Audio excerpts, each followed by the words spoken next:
ನೋಡಿ, ಕೊಲೆಗಳಾಗೋದು ಹೆಣ್ಣು ಹೊನ್ನು ಮಣ್ಣು. ನಾನು ಇಲ್ಲಿವರೆಗೆ ಒಬ್ಬರದ ಆಸ್ತಿನ ತಗೊಂಡಿಲ್ಲ, ಒಬ್ಬನ ಆಸ್ತಿನ ಹೊಡೆದಿಲ್ಲ, ಒಂದು ಆಸ್ತಿನ ಅಂದ್ರೆ ಪ್ರಕರಣ ಇಲ್ಲ. ಅದು ಯಾವುದೂ ಇಲ್ಲ ನನ್ನ ಮೇಲೆ. ಯಾವುದೂ ಇಲ್ಲ ನನ್ನ ಮೇಲೆ. ಇರೋದೇ ರಾಜಕಾರಣ ದ್ವೇಷ.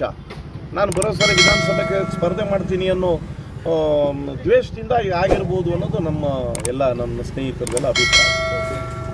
ಆರೋಪಿಗಳು 3 ತಿಂಗಳಿಂದ ನಿಮ್ಮ ಫಾಲೋ ಮಾಡ್ತಿದ್ರು ಅಂತೆಲ್ಲ ತನಿಖೆ ನಡೆಯೋದು ನಿಮ್ಗೆ ಗೊತ್ತಾಗಲಿಲ್ಲ? ಅದು ನಮಗೆ ಈ ಮಟ್ಟಕ್ಕೆ, ಈ ಹಂತದಲ್ಲಿ ಈ ಮಟ್ಟಕ್ಕೆ ಇಳಿತಾರೆ ಅನ್ನೋ ಕನಿಷ್ಠನೂ ಇರಲಿಲ್ಲ.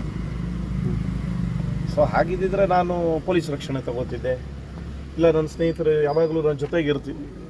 ನಾನು ಒಬ್ಬೊಬ್ಬನೇ ಓಡಾಡ್ತೀನಿ, ಈ ತಾಲೂಕಿನಲ್ಲಿ ಟೌನ್ನಲ್ಲಿ ನಾನು ಒಬ್ಬೊಬ್ಬನೇ ಓಡಾಡ್ತೀನಿ, ಬೈಕಲ್ಲೇ ಓಡಾಡ್ತೀನಿ. ಅದರಲ್ಲೇನು ಕೋಪರೇಟಿವ್ ಚುನಾವಣೆದು ದ್ವೇಷ ಇರೋದು ನಿಜ.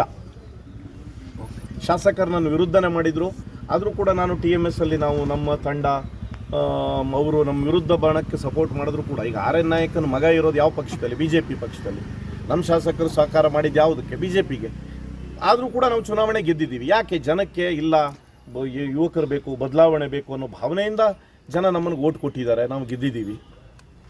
ಮತ್ತು ಈಗ ಶಾಸಕರು ಸ್ಟೇಟ್ಮೆಂಟ್ ಕೊಟ್ಟಿದ್ರು ಅಂದರೆ ಇದ್ರ ಬಗ್ಗೆ ತನಿಖೆ ಆಗಬೇಕಂತೇಳಿ ನಿಮ್ಮ ಇದ್ರ ಬಗ್ಗೆ ಅದೇನು ಅದರ ಎಲ್ಲಿ ಸ್ಟೇಟ್ಮೆಂಟ್ ಕೊಟ್ಟಿದ್ದಾರೆ? ಎಲ್ಲ ಮೀಡಿಯಾಗೆಲ್ಲ ಕೊಟ್ಟಿದ್ರು. ನಿಮ್ಮ ಘಟನೆ ತನಿಖೆ ಮೀಡಿಯಾದವ್ರು ಮಾಡ್ತಾರಾ? ತನಿಖೆ ಅಂದರೆ ಪ್ರಾಮಾಣಿಕವಾಗಿ ಮಾಡಬೇಕು ಅಂತ ಅವ್ರು ಹೇಳಿದ್ರು. ಯಾರಿಗೆ ಹೇಳಿದ್ದಾರೆ? ಮೀಡಿಯಾಕ್ಕೆ ಅಲ್ಲಲ್ಲ, is A ruling party MLA. ಅವರು ಬಹುಶಃ ನನಗೆ ಗೊತ್ತಿಲ್ಲ ಪೊಲೀಸವ್ರಿಗೆ ಹೇಳಿದಾರೋ, SP ಗೆ ಹೇಳಿದಾರೋ, ಅಥವಾ ಅವರೇ ಹಾಕ್ಸ್ಕೊಂಡಿರೋ ಇನ್ಸ್ಪೆಕ್ಟ್ರು ಅಂಕೋಲದಲ್ಲಿ ಅವರೇ ಹಾಕ್ಸ್ಕೊಂಡಿರೋ DYSP ಅವ್ರಿಗೆ ಹೇಳಿದಾರೋ ಗೊತ್ತಿಲ್ಲ.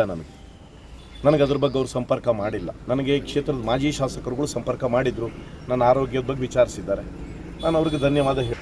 ಆರೋಪಿಗಳು ಬಂಧನ ನಡೀತಾ ಇರತಕ್ಕಂಥದ್ದು ಯಾರ ಮೇಲೆ ಅನುಮಾನ ಇದೆ? ಏನಾಗಿರೋದು? ನನಗೆ ಯಾರ ಮೇಲೂ ಇಂಥವ್ರೆ ಅಂತ ಹೇಳಿ ನನಗೇನು ಗೊತ್ತಿಲ್ಲ. ಪೊಲೀಸ್ ಇಲಾಖೆ ತನಿಖೆ ಮಾಡ್ತಾ ಇದೆ. ತನಿಖೆಯಲ್ಲಿ ಸತ್ಯ ಹೊರಬರುತ್ತೆ. ಪೊಲೀಸ್ ಇಲಾಖೆ ಮೇಲೆ ಸಂಪೂರ್ಣ ವಿಶ್ವಾಸ ಇದೆ. ನನಗೆ ಸತ್ಯನ ಹೊರಗಡೆ ಬರ್ತದೆ ಅನ್ನೋ ನಂಬಿಕೆ ಇದೆ. ಏನಾಯ್ತು ಸರ್ ಘಟನೆ ಇವತ್ತು? ನಾನು ಹೇರ್ ಕಟ್ಗೆ ಅಂಥೇಳಿ ಸಲೂನಿಗೆ ಹೋದಾಗ ಆಗಂತುಕರು ನಾನು ಅಲ್ಲಿ ಹೇರ್ ಕಟ್ನ ವ್ಯಕ್ತಿ ಇರಲಿಲ್ಲ. 5 ನಿಮಿಷದಲ್ಲಿ ವಾಪಸ್ ಬಂದೆ. ಅಷ್ಟರಲ್ಲಿ ಅವ್ರು ನಲ್ಲಿಗೆ ನುಗ್ಗೋರಾಗಿದ್ದರು. ರಸ್ತೆಯಲ್ಲೇ ನಾನು ಅವ್ರಿಗೆ ಸಿಕ್ಕಿಬಿಟ್ಟೆ. ನನಗೆ ಅದು ನೋಡಿದ ತಕ್ಷಣ ನನಗೆ ಅಪರಿಚಿತ ಮನೆ ಅವನು ನನ್ನನ್ನು ಚುಚ್ಚಕ್ಕೆ ಬಂದ. ಒಂದು ಆಯುಧವನ್ನು ಹಿಡ್ಕೊಂಡು ನಾನು ಓಡಿದೆ. ಮುಂದೆ ಜಂಪ್ ಹೊಡೆದಾಗ ಕೆಳಗಡೆ ಕಾಲಿಗೆ ಸ್ಟೂಲ್ ತಾಗಿ ನೆಲಕ್ಕೆ ಬಿದ್ದಾಗ ನನಗೆ ತಲೆಗೆ 5 ಕಡೆ ಚುಚ್ಚಿದ್ದಾರೆ. ಬೆನ್ನು, ಸರ್ವಿಕಲ್ಲು ಇದರ ಹತ್ರ ಒಂದು ಕಡೆ, ಕೈಗೆ ಇಲ್ಲಿ ಮುಂದೆ ಚುಚ್ಚಿದ್ದಾರೆ, ಇಲ್ಲಿ ಚುಚ್ಚಿದ್ದಾರೆ, ಭುಜಕ್ಕೆ ಚುಚ್ಚಿದ್ದಾರೆ.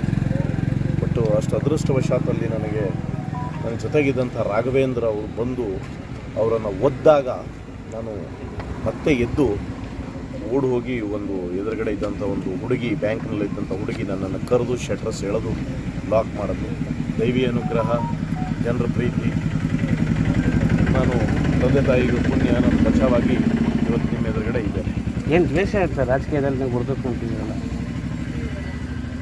ನಾನು ಪೊಲೀಸ್ ಇಲಾಖೆ ಮೇಲೆ ಬಿಟ್ಟಿದ್ದೇನೆ ಎಲ್ಲದು. ಅವರು ಯಾವ ಅಪರಾಧಿಗಳು ಈಗಾಗಲೇ 5-6 ಜನ ಹಿಡಿದಿದ್ದಾರೆ ಅಂತ ಮಾಹಿತಿ ಬಂದಿದೆ. ನನಗೆ ನಂಬಿಕೆ ಇದೆ ಆರೋಪಿಗಳು ಸಿಗ್ತಾರೆ ಅಂತ. ಎಲ್ಲ ಗೋವಾದವರು ಅಲ್ಲಿ ಅನೇಕ ವಿಚಾರಗಳ ಬಗ್ಗೆ ಮಾತಾಡ್ತಿರ್ತಕ್ಕಂಥದ್ದು.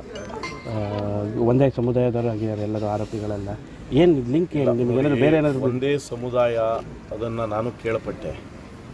ಒಂದೇ ಸಮುದಾಯ ನೋಡಿ, ಇತಿಹಾಸದಲ್ಲಿ 1983ರಿಂದ ಇವತ್ತು 2025ಕ್ಕೆ ವರೆಗೆ ಇದ್ದ ಕಮಿಟಿಯನ್ನು ಬದಲಾವಣೆ ಮಾಡಿ ನಾವು TMS ಚುನಾವಣೆಯನ್ನು ಗೆಲ್ಲಿದ್ದೀವಿ. ಗೆದ್ದ ನಂತರ ನಾನು ಇತಿಹಾಸದಲ್ಲಿ ಪ್ರಥಮ ಬಾರಿ ನಾನು ಮೈನಾರಿಟಿಯನ್ನು ನಾನು ನಾಮಿನೇಟ್ ಮಾಡಿದ್ದೀನಿ. ಸೊ ಅದೆಲ್ಲ ಒಂದೇ ಸಮುದಾಯ ಅನ್ನೋದು ಸುಳ್ಳು. ನಾನು ಸೋಷಿಯಲ್ ಜಸ್ಟಿಸ್ ಮಾಡ್ಕೊಂಡು ಬಂದಿದ್ದೀನಿ. ಒಂದು ಸಮುದಾಯದ ಮೇಲೆ ಗೂಬೆ ಕೂಡಿಸೋದು ತಪ್ಪದು. ಎಲ್ಲ ಗೋವಾದವ್ರು ಅಂತ, ಅವಳಿಗೂ ನಿಮಗೂ ಏನು ಲಿಂಕ್ ಅಂತ?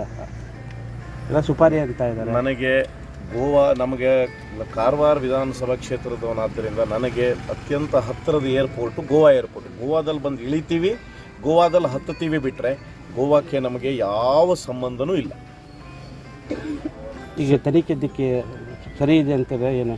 ನನಗೆ ನಂಬಿಕೆ ಇದೆ. ನಮ್ಮ ಜಿಲ್ಲಾ ಪೊಲೀಸ್ ವರಿಷ್ಠಾಧಿಕಾರಿಗಳ ಮೇಲೆ, ಪೊಲೀಸ್ ಇಲಾಖೆ ಮೇಲೆ, ಗೃಹ ಇಲಾಖೆ ಮೇಲೆ ನನಗೆ ಸಂಪೂರ್ಣ ನಂಬಿಕೆ ಇದೆ.